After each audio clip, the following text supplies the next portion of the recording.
What did the dentist say to the warden? Just grin and bear it.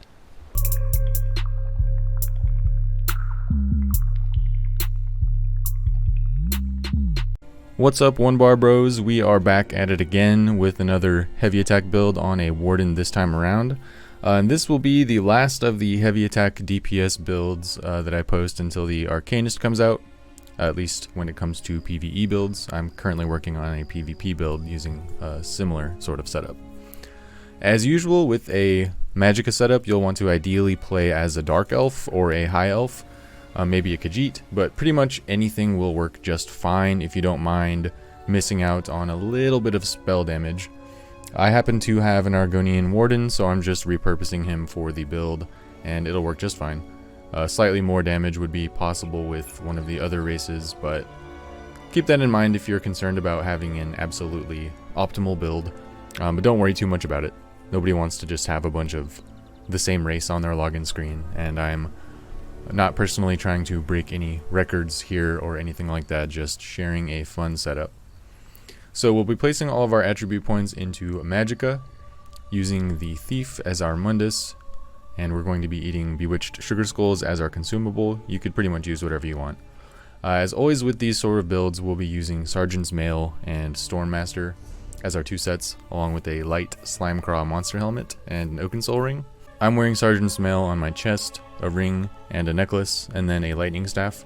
You can loot this set from the Wayrest Sewers and Wayrest Sewers 2 dungeons, and along with the Slimecraw monster helmet, you can loot that from the veteran version of the same dungeon. Stormmaster can be worn on our shoulders, our hands, our legs, our belt, and our shoes.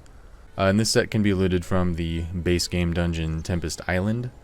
All of our armor is going to be Divines with max Magicka glyphs. Our jewelry is going to be Bloodthirsty with spell damage glyphs. And then our lightning staff is going to be Precise with a flame glyph or a poison glyph if you'd prefer. As always, flame does slightly more damage on a Parse dummy, while poison will probably perform slightly better out in normal content like dungeons, trials, and overland stuff. The difference is not really that large, so try not to worry too much about it.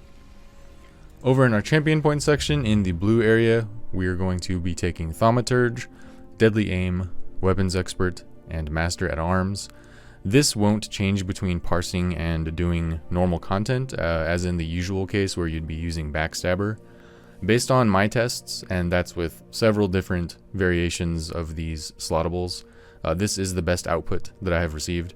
Some people will say that they have better results with either Exploiter, Wrathful Strikes, or Backstabber, but that was not the case for me across my extensive testing, so don't get butthurt in the comments if you disagree with a champion ability that a random dude on the internet is using in a video game.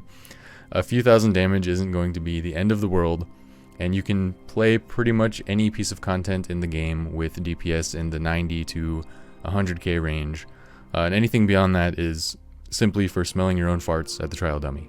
Oh, of course. We're a little more progressive and ahead of the curve here in San Francisco.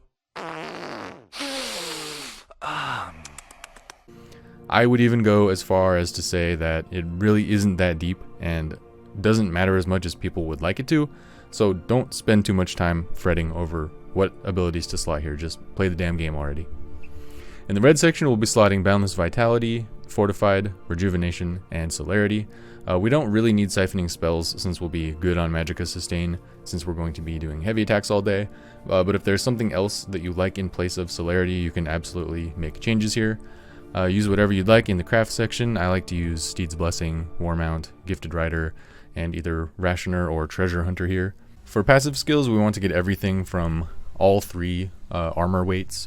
We'll also want everything from the Warden skill lines, Undaunted, the Fighter's Guild, if you'll be parsing. Everything from the Destruction Staff skill line, your racial passives, and then anything you like from Alliance War and Craft. Our skill bar will technically have two different setups, one for parsing and one for doing content out and about in the world.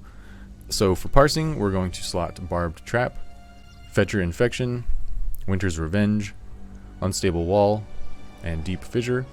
Our ultimate will be Wild Guardian. You could potentially swap out Unstable Wall for Arctic Blast and adjust your champion points accordingly, but I had better results with this setup, so we're going with this.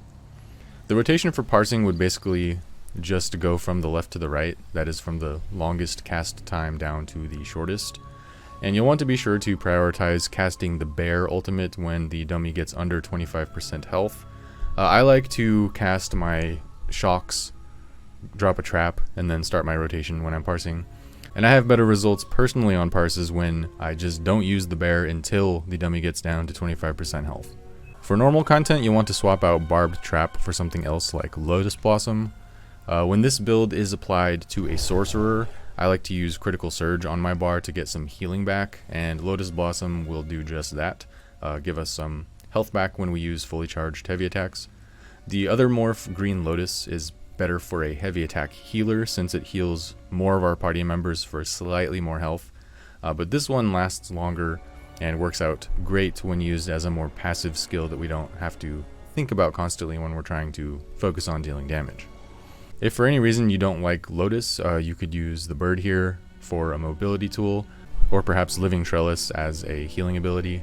Other than that, you can leave the same skills on the bar, including any swap that you made to unstable wall like Arctic Blast. You can also take the other morph for Fetcher Infection when you're out and about running content, because it'll spread to other enemies in the vicinity of the monster that you cast this on. It's not really that big of a difference, but you might notice that trash mobs melt a little bit more quickly if you do take the other morph. Here's a parse clip to prove that you can indeed play a build like this on an Argonian. I did just over 94k here, and you would definitely be able to reach 100k on a high elf or a dark elf with the exact same setup as a warden. Thanks for watching once again. Be sure to like the video and sub to the channel to stay in the loop with new builds and ESO talks. And also be sure to check out my other builds if you're into the whole one bar playstyle. I have each class with a setup just like this, as well as some other fun builds like a heavy attack warden healer and a frost tank, some PvP builds, and so on. See ya!